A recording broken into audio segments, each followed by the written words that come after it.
ఓం గంగణవతే నమ ఐం సరస్వత్యై నమ శ్రీరామ రామ రామేతి రమే రామ మనోరమై సహస్రనామ తత్పుల్యం రామనామరమేతి. ఓం నమ శివాయ శివాయ గురవే నమః. సర్వమంగళమాంగళ్యే శివే సర్వార్థసాధకే శరణ్యే త్ర్యంబకే దేవి నారాయణి నమస్తే. జయ గురు దత్తాత్రేయ నమః. శ్రీనాథ్రీ నమో నమః. మాతృభ్యో పితృభ్యో ఋషిభ్యో గురుభ్యో నమో నమః. జయ గురు దత్తాత్రేయ. నమో భగవతే మేధా దక్షిణావర్తే మహ్యం మేఘాం లక్ష్యం ప్రయుజ్య స్వాహ. జగన్మాతే నమో నమః. ఆదిశక్తి స్వరూపిణి జగదంబికాయ యూట్యూబ్ ప్రేక్షకులకి అందరికీ కూడా నమస్కారం అండి. నేను పాలపర్తి గురుదాశిమ జ్యోతిష్యం వాస్తు సిద్ధాంతిని. ఈ రోజున చెప్పబోయే టాపిక్ ఏంటంటే, ప్రధానంగా ప్రతి ఒక్క జాతకుడిలో ప్రధానంగా చూసుకునే విశేషమైన ఫలితాలు ఇచ్చే విధంగా సంతాన యోగం కానీ, ఆర్థిక స్థితి మెరుగుపడాలన్నా కానీ, ఆనందమైన జీవితం కావాలన్నా కానీ, ప్రధానంగా ఈ యొక్క కాలసర్ప దోషం ఉందా లేదా, వంశాభివృద్ధికి కారణమవుతుంది. ప్రధానంగా కాలసర్ప దోషం అనేది వంశానికి అభివృద్ధి కారణమవుతుంది. ఈ దోషం అనేది ప్రతి ఒక్క జాతకుడిలో ఉందా లేదా అనేది విశ్లేషణ చేసుకోవాల్సిన అవసరం ఉంటుంది అనమాట. ప్రధానంగా చూసుకుంటే కనుక కాలసర్ప దోషం అనేది, కాలసర్ప దోషం అనుకుండా దీని ఏమంటారు, కాలసర్ప యోగం అనేది అంటారు అనమాట. దుర్యోగాల్లో యోగం అంటారు. ప్రధానంగా చూసుకుంటే కాలసర్ప దోషం ఏ రకంగా సంభవిస్తుంది అని చెప్పారంటే కనుక, ఆగామి సూచిత సంచిత ప్రారంభ కర్మల్లో అంటారు కదా, దైవ ఆగామి సూచిత సంచిత ప్రారంభ కర్మలు అని కర్మలు ఉంటాయి అన్నమాట. అంటే తెలిసి చేసిన పాపాలు కానీ, తెలియకుండా చేసిన పాపాలైనా కానీ, తెలిసి తెలియకుండా చేసిన పాపాలైనా కానీ, లేదు కావాలని చేసిన పాపాలైనా కానీ, అనుకోకుండా పూర్వజన్మలో కానీ, ఈ జన్మలో కానీ, మీరు కానీ, మీ పూర్వీకులైనా కానీ, తాత ముత్తాతలైనా కానీ, మీ తండ్రి కానీ, తాత కానీ, ఎవరైనా కానీ, లేదు మీరైనా పూర్వజన్మలైనా కానీ, ఒక ఈ యొక్క దేవత జాతికి చెందిన సర్పానికి దోషం చేసిన, సర్పం అనేది ప్రధానంగా పూజనీయమైన సర్పంగా చెప్పడం జరుగుతుంది. ప్రధానంగా సర్పం అనేది నాగరాజు నాగేంద్ర స్వామికి రూపంగా చెప్పడం జరుగుతుంది. మానసదేవి ఒక చరిత్ర వినడం వల్ల సర్ప దోష నివారణ జరుగుతుంది. మానసదేవి అవతారంగా చెప్పడం జరుగుతుంది. జోడునాగలంతా కూడా ప్రధానంగా చూసుకుంటే కనుక నాగేంద్ర స్వామి సంతాన కారకుడుగా చెప్పడం, కుండలిన శక్తికి అధిష్టాన దేవతగా చెప్పడం జరుగుతుంది. ప్రధానంగా చక్రాలన్నీ కూడా అధిష్టాన దేవతగా, 6 చక్రాలు ఉంటాయి. 6 చక్రాలన్నిటికి కూడా అధిష్టాన దేవతగా ఈ యొక్క ముడి వేసుకున్న నాగల సర్పం దోషంలో ఉండే విధంగా ఉంటాయి అన్నమాట. ఇదే యొక్క విధంగా ఈ యొక్క మానవ యొక్క జీవన విధానం అంతా కూడా సర్ప జాతితో సంబంధమైన విధంగా ఉంటుంది. ప్రధానంగా చూసుకుంటే ప్రతి ఒక్క మనిషి యొక్క డిఎన్ఏ కూడా ఏ రకంగా ఉంటుంది, సర్ప రూపంలోనే ఉంటుంది అన్నమాట. ప్రధానంగా చూసుకుంటే మనం ఈ యొక్క పురాణాల్లో కూడా, వివిధ యొక్క పుణ్యక్షేత్రాల్లో కూడా ఈ యొక్క ఇతిహాసం అంతా కూడా చిక్కబడి ఉంటుంది. ఈ యొక్క సర్పం అనేది ప్రధానంగా పూజనీయమైనది. తద్వారా ఎవరైతే సర్పాన్ని పూజ చేసుకుంటారో వాళ్ళకి వంశాభివృద్ధి అవుతుంది, అఖండమైన ఐశ్వర్య ప్రాప్తి కలుగుతుంది, కీర్తి ప్రతిష్టలు కలుగుతాయి.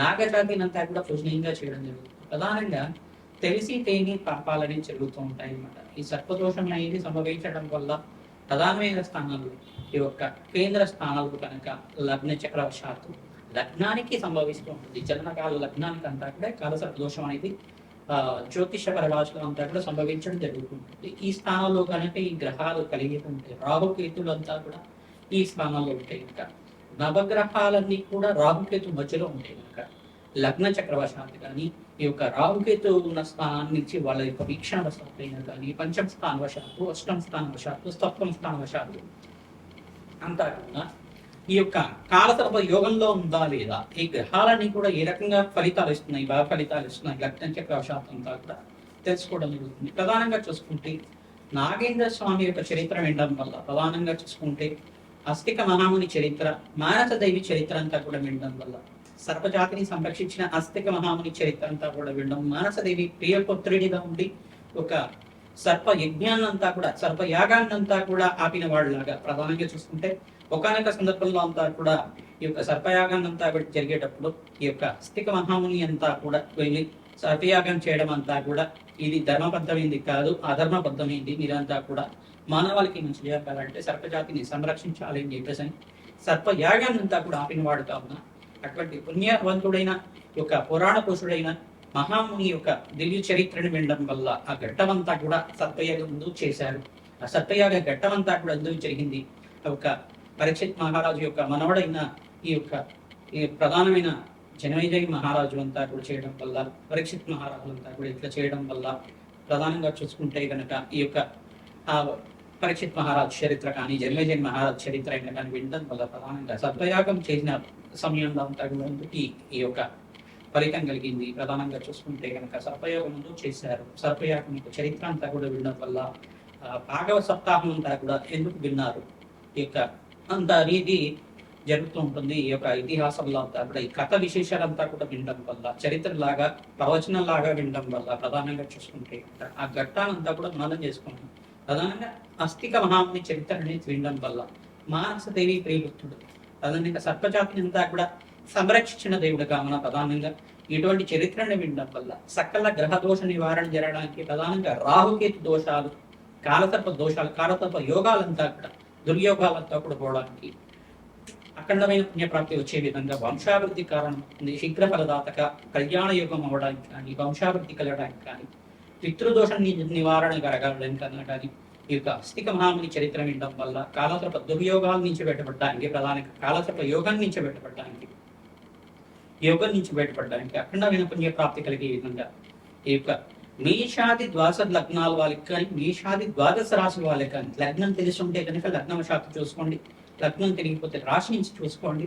తద్వారా ఈ యొక్క కాలసర్ప యోగం అనేది ఏ రకంగా సంభవిస్తుంది, కాలసర్ప యోగం నుంచి ఈ దోషం నుంచి బయటికి పడాలంటే, ప్రధానంగా బయటికి రావాలి అంటే, కాలసర్ప దుర్యోగం నుంచి బయటికి రావాలంటే కనుక ఎటువంటి దోషాలకి పరిహారం చేసుకోవాలి. ప్రధానంగా ఆర్థిక స్థితి బట్టి మీకు అంతా కూడా పరిష్కారం చెప్పడం జరుగుతుంది. ప్రధానంగా ఉంటే కనుక లగ్న చక్రవశాత్తు పంచమ స్థానంలో కుచ రాహుల కలిగి కానీ, కుచకేతులు కలిగి కానీ, శుక్ర రాహుల కలిగి కానీ, శుక్ర కేతువు కలిగి కానీ, ఈ యొక్క పంచమాధిపతి ఏ స్థానంలో ఉన్నారు, పంచమ లగ్నవశాత్తు, అష్టమ లగ్నవశాత్తు, లగ్న చక్రవశాత్తు అంటే లగ్నము ద్వితీయ అంటే ధనస్థానము మరియు పంచమ స్థానం, సప్తమ స్థానం, అష్టమ స్థానము, నవమ స్థానాల్లో కనుక ఉంటే కనుక, చతుర్థ స్థానాల్లో కూడా రాహుకేతులు సంచారం జరిగి ఉంటే కనుక, ఈ యొక్క స్థానాల్లో కనుక రాహుకేతులు ఉండేసి ఆ గ్రహాలన్నీ కూడా నవగ్రహాలన్నీ కూడా రాహుకేతు మధ్యలో ఉంటే కనుక, రాహుకేతులన్నీ కూడా ఛాయాగ్రహాలుగా చెప్పడం జరుగుతుంది. ప్రధానంగా ఇవన్నీ కూడా అపసవ్య దిశలో అంతా కూడా సంచారం చేసుకుంటాయి కనుక గోచారరీత్యా కానీ, రాశి చక్రవశాత్తు కానీ, లగ్న చక్రవశాత్తు కానీ జరుగుతూ ఉంటాయి కావున ఈ యొక్క భావాలంతా కూడా ఫలితాలు ఏ రకంగా ఉంటాయి, వాళ్ళు ఇచ్చే ఫలితాలంతా కూడా జాతకరీత్యా ఎటువంటి ప్రభావాలు చూపిస్తూ ఉంటాయి. దాని నుంచి బయటపడడానికి ఎటువంటి పరిష్కారాలు చేసుకోవాలంతా కూడా తెలుసుకుంటాం. ప్రధానంగా సులభమైన పరిష్కారాలు చేసుకుంటూ ప్రధానమైన పరిష్కారం అంతా కూడా చేసుకోవడం వల్ల, సర్ప ప్రతిష్టనే చేయించుకోవడం వల్ల, సర్ప సుప్త పారాయణం అంతా కూడా వేద జ్యోతిష పండితులతో ఆరాధన చేసుకోవడం, ప్రధానమైన సుబ్రహ్మణ్య స్వామి ఆరాధన, ఆ కార్తికేయుడి యొక్క చరిత్ర వినడం వల్ల, స్కందోత్పత్తి అనే చరిత్ర అనేది ఉంటుందన్నమాట. సుబ్రహ్మణ్య స్వామి చరిత్ర అంతా కూడా వినడం వల్ల సకల గ్రహదోష నివారణ జరగడానికి ఆస్కారం ఉంటుంది. సర్పజాతి కంటే కూడా అధిష్టాన దేవతగా సుబ్రహ్మణ్య స్వామి ఉంటారు, మానసదేవి ఉంటుంది. కాబట్టి ఈ యొక్క మానసదేవి చరిత్ర, సుబ్రహ్మణ్య స్వామి చరిత్ర ప్రతి నిత్యం కూడా చదవడం వల్ల, వినడం వల్ల ఓం శరవణ భవాయ నమః అని నామాన్ని ప్రతినిత్యం కూడా స్మరణ మాత్రం చేతిని సకల గ్రహదోష నివారణ జరుగుతుంది. ప్రధానంగా ఆర్థిక స్థితి మెరుగుపడుతుంది, అష్టైశ్వర ప్రాప్తి కలుగుతుంది, అప్పుల బాధల నుంచి బయటపడతారు, రుణ బాధల నుంచి బయటపడతారు, రోగ బాధల నుంచి బయటపడతారు. వంశాభివృద్ధి కారణమైన సుబ్రహ్మణ్య స్వామి అంతా కూడా శివ తేజో రూపంగా ఉంటారు కావున ఆ కార్తికేయుడు మురుగనుడైన సుబ్రహ్మణ్య స్వామి అంతా కూడా కరుణా కటాక్ష వీక్షణలందరికీ కూడా కావాలని చెప్పేసి భావిస్తూ మేషాది ద్వాదశ లగ్న జాతకులకంతా కూడా ఈ యొక్క కాలసర్ప దోషం నుంచి బయటపడడానికి ఎటువంటి పరిష్కారాలు చేసుకోవాలంతా కూడా ఈ యొక్క జ్యోతిష శాస్త్ర ప్రామాణికంగా అంతా కూడా చెప్పడం జరుగుతుంది. రత్నశాస్త్ర ప్రకారంగా కానీ మరియు లగ్న చక్రవశాత్తు ఈ యొక్క వృక్ష జాతిని అంతా కూడా ఏ రకంగా పూజ చేయాలి, ఏ వృక్షానంతా కూడా పూజ చేయడం వల్ల శీఘ్ర ఫలదాయకంగా ఉంటుంది, గోమాత సేవ చేయడం వల్ల ఈ యొక్క పాపాల నుంచి బయటపడడానికి, తెలియకుండా చేసే పాపాల నుంచి బయటపడడానికి ఆస్కారం ఉంటుంది. దానాలు చేయడం వల్ల, స్వల్పమైన దానం చేయడం వల్ల, కలియుగంలో అంతా కూడా స్వల్ప దానం చేసుకోవడం మాత్రం చేతిని మీరు చేతనైతే మీకంతా కూడా దానం చేయండి, బీదవాళ్ళకి అన్నం పెట్టండి. తద్వారా అంతా కూడా సకల గ్రహ దోష నివారణ జరగడానికి ఆస్కారం ఉంటుంది. తద్వారా అంతా కూడా కాలసర్ప దోషం నుంచి బయటపడి ఆనందమైన జీవితం, వంశాభివృద్ధి కలగడానికి కానీ, అష్టైశ్వర్య యోగం, ధనప్రాప్తి కలగడానికి కానీ, శీఘ్ర కళ్యాణ యోగం కలగడానికి కానీ ఆస్కారం ఉంటుంది. పుణ్యక్షేత్ర దర్శనం చేసుకున్న మాత్రం చేతి అనంత పుణ్యయోగం కలుగుతుంది. ఈ యొక్క దోషం అనేది ప్రబలంగా ఉంటే కనుక ఖచ్చితంగా సర్ప ప్రతిష్ట, నాగేంద్ర స్వామి ప్రతిష్ట అంతా కూడా దేవాలయ ప్రాంగణంలో రావి చెట్టు దగ్గర కానీ, దేవాలయ ప్రాంగణంలో కానీ నిత్య పూజలు జరిగే ఈ విధంగా చేయించడం వల్ల అఖండ పుణ్యయోగంతో శీఘ్ర సంతాన యోగం కలగడానికి ఆస్కారం ఉంటుంది. జయగుడు దత్తాత్రేయ. వృషభ రాశి వృషభ లగ్న జాతకులకి విశేషంగా అంతా కూడా ఈ యొక్క మీ జాతకరీత్యా గోచారీత్యా ప్రధానంగా చూసుకుంటే జన్మజాతకం ప్రకారంగా లగ్న చక్రవశాత్తు రాశి రత్నవశాత్తు అంతా కూడా మీకు కాలసర్ప దోషం ఉందా లేదా, కాలసర్ప యోగం అనేది ఉందా లేదా, ఈ యోగం నుంచి ప్రధానంగా ఈ దోషం నుంచి బయటపడడానికి ఎటువంటి పరిష్కారాలు చేసుకోవాలి. ప్రధానంగా లగ్న చక్రవశాత్తు లగ్నము, ద్వితీయ స్థానము, పంచమ స్థానము, చతుర్థ స్థానము, అష్టమ స్థానంలో, సప్తమ స్థానంలో కనుక రాహుకేతులు ఉంటే దోషకారిగా ఉంటారు. ప్రధానంగా నవమ స్థానంలో కానీ ద్వాదశ స్థానాల్లో కానీ అంటే ఏ స్థానంలో అయినా కానీ ఈ స్థానాల్లో కనుక రాహుకేతు అనే సంచారం జరుగుతుంటాయి. దీన్ని కాలసర్ప దోషం కడతారు. రాహుకేతు మధ్యలో కనుక అన్ని గ్రహాలు ఉంటే కనుక దీని ప్రధానమైన కాలసర్ప దోషంగా ఉంటుంది. మరియు పంచమ స్థాన వశాత్తు పంచమాధిపతితో పాటు ఈ యొక్క రాహు కానీ కేతు కానీ ఉంటే కనుక దీని పంచమ స్థానం రాహుకేతు దోషం అనేది చెప్పడం జరుగుతుంది. ప్రధానంగా ఈ దోషాలకంతా కూడా పరిహారం చేసుకోవడం వల్ల ఎవరైతే కనుక పుణ్యక్షేత్ర దర్శనం చేసుకోవడం, ఈ యొక్క కుక్కి పుణ్యక్షేత్రం అంతా కూడా కుక్కి సుబ్రహ్మణ్య స్వామి క్షేత్రం అనే క్షేత్రం ఉంటుంది. సర్పరూపంలో ఉండే సుబ్రహ్మణ్య స్వామిని అంతా కూడా దర్శనం చేసుకోవడం వల్ల అఖండ పుణ్యయోగం ఉంటుంది. అక్కడంతా కూడా బాస్కి క్షేత్రం అంతా కూడా ఉంటుంది. ఈ యొక్క కుక్కి సుబ్రహ్మణ్య స్వామి క్షేత్రం అంతా కూడా దర్శనం చేసుకుని అక్కడ సర్ప సంస్కార పూజ అనే పూజ చేయించుకుంటారు. ప్రధానంగా సర్ప సంస్కార పూజ అనేది ఆచరించడం వల్ల అఖండ పుణ్యయోగం వచ్చే విధంగా సర్ప జాతిని సంరక్షించే విధంగా ఈ పూజ అంతా కూడా ఉంటుంది. అంటే కొంతమంది తెలిసి తెలియకుండా పూర్వీకులు కానీ మీరు కానీ పూర్వజన్మలో కానీ ఈ జన్మలో కానీ సర్పానికి ఏమైనా దోషం చేసి ఉంటే జాతకంలో తెలుస్తుంది. కొంతమంది జాతకంలో తెలియకండి కొన్ని ప్రశ్నారూఢ ప్రకారం అంతా కూడా ప్రశ్న అడిగితే కనుక జాతకంలో తెలుస్తుంది అన్నమాట. ప్రశ్నారూఢ లగ్నవశాత్తు కొంతమంది జాతకాల్లో అసలు ఈ యోగం ఉందా దోషం ఉందా లేదా కూడా తెలియదు. కానీ దోషం నుంచి బయటపడతాయంటే కృష్ణారూఢ లగ్నం అనేది చాలా వరకు పరిశీలిస్తుంది. మరియు ఈ యొక్క షష్టాంశ చక్రం అనేది చేసుకోవడం వల్ల మంచి ఫలితం అనేది వస్తుంది అన్నమాట. పూర్వజన్మ శర్మ ఇతిహాసం అంతా కూడా చెప్తూ ఉంటుంది.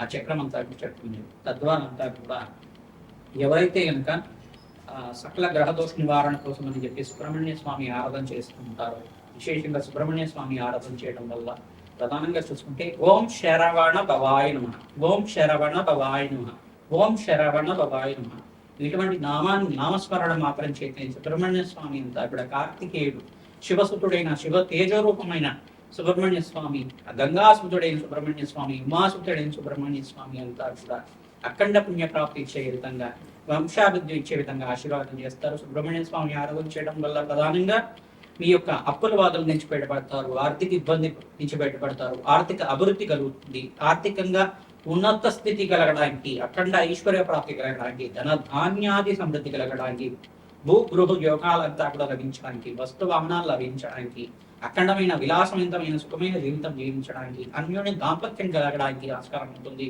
ఎవరైతే కనుక ప్రతినిత్యం కూడా ఓం శరవణ భవాయ నమః నామాన్ని జపం చేసుకోండి. ఆస్తిక మహాముని ఓం నమః. ఆస్తిక మహాముని యొక్క చరిత్రను వినడం కానీ మానసదేవి చరిత్ర అంతా కూడా వినడం, ఈ యొక్క సర్పయాగం ముందుకు జరిగింది. సర్పయాగం నుంచి ఎందుకు ఈ ఆస్తిక మహాముని అంతా కూడా ఆపడానికి వెళ్ళాడు. ఈ యొక్క ఆస్తిక మహాముని చరిత్ర కానీ జగత్కారు చరిత్ర కానీ చదవడం వల్ల తద్వారా మీకంతా కూడా ఈ యొక్క సర్ప జాతిని అంతా కూడా ఎందుకు సంరక్షించారు, ఈ యొక్క సర్పయాగంలో అంతా కూడా ఎందుకు ఈ యొక్క ఘట్టం జరిగింది, అసలు సర్పయాగం ఎందుకు జరిగింది అనే ఘట్టం అంతా కూడా వినడం మాత్రం చేతనే సర్ప దోష నివారణ జరగడానికి ఆస్కారం ఉంటుంది. ప్రధానమైన దోషం అంతా కూడా కర్కోటక కాలసర్ప దోషము, వాస్కి కాలసర్ప దోషము, తక్షక కాలసర్ప దోషము, ప్రధానంగా ధనుంజయ కాలసర్ప దోషము, పద్మకాల సర్ప దోషం అనే దోషం ఉంటుంది.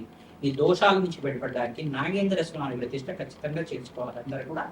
ఎవరైతే కనుక సంతానం దోషంగా ఉంది, సంతానం అంతా కూడా ఆలస్యం అవుతుంది, సంతానానికి కొంతమంది అనారోగ్య ఇబ్బందులతో బాధపడుతున్నారు, కొంతమంది అంతా కూడా ప్రధానంగా చూసుకుంటే ఈ యొక్క వినికిడి ప్రాబ్లం కానీ, ప్రధానంగా కొంత మాటల మీద ఆలస్యంగా రావడం కానీ, కొంతమందికి అంతా కూడా ఆలస్య సంతానం కలగడానికి కానీ, ప్రధానంగా గర్భ దోషాల మీద ఉండడం కానీ జరుగుతూ ఉంటుంది. ఇవన్నీ కూడా ప్రధానమైన దోషాలుగా చెప్పడం జరుగుతుంది. ఈ దోషాల నుంచి బయటపడడానికి నాగేంద్ర స్వామి ప్రతిష్ట, ఈ యొక్క రావి చెట్టుకి ప్రతినిత్యం కూడా 108 ప్రదక్షిణాలు చేయడం, 108 ప్రదక్షిణాలు చేయడం మాత్రం చేతని రాగి చెట్టు అంతా కూడా ప్రధానంగా బ్రహ్మ విష్ణు మహేశ్వర స్వరూపంగా, బ్రహ్మ విష్ణు మహేశ్వర స్వరూపంగా ఉన్న అశ్వత్ నారాయణ వృక్షం అంతా కూడా అఖండ పుణ్యయోగం ఇచ్చే విధంగా ఉంటుంది.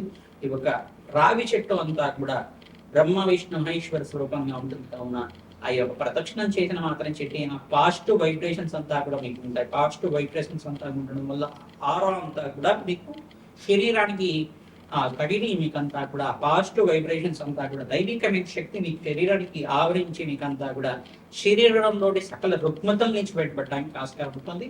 ప్రతినిత్యం కూడా ప్రధానంగా 27 ప్రదక్షిణాలు కానీ 54 ప్రదక్షిణాలు కానీ అవకాశం ఉంటే 108 ప్రదక్షిణాలు కానీ ప్రతిరోజు కూడా చేయడం వల్ల శీఘ్ర సంతాన యోగం కలగడానికి ఆస్కారం ఉంటుంది.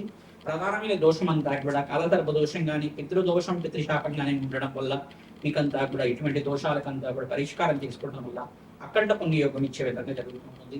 ప్రధానంగా నాగేంద్ర స్వామి యంత్రం వేసుకుని దానికంతా కూడా సర్పసూక్త విధానంగా సర్పమూలమంత్ర విధానంగా సర్పేభ్యో మూలమంత్ర విధానంగా అంతా కూడా ఈ యొక్క శరవణ వాయు మూలమంత్ర విధానంగా అంతా కూడా యజ్ఞాత క్రతులు చేయడం వల్ల సర్పసూక్త కారణం అంతా కూడా జయించి యజ్ఞాత క్రతులు చేసుకోవడం వల్ల పుణ్యయోగం సిద్ధిస్తుంది. ప్రధానంగా ఈ యొక్క నాగబలి కార్యక్రమం అంతా కూడా ఆచరించడం సర్ప సంస్కార పూజ అంతా కూడా చేసుకోవడం వల్ల సకల గ్రహ దోష నివారణ జరిగి వంశాభివృద్ధి కలగడానికి ఆస్కారం ఉంటుంది. ప్రధానంగా మీరంతా కూడా ఈ కార్యక్రమం చేసుకోవడం వల్ల సర్పదోష నివారణ జరుగుతుంది. కావున అందరికీ విశేషమైన కొన్ని ఫలితం ఇచ్చే విధంగా ఆ యొక్క సుబ్రహ్మణ్య స్వామి అనుగ్రహం మానసదేవి అనుగ్రహం అంతా లభించి సర్పదోష నివారణ కోసం అంతా కూడా మీరు ఈ పూజలు చేసుకోవడం వల్ల మంచి ఫలితాలు వస్తాయి.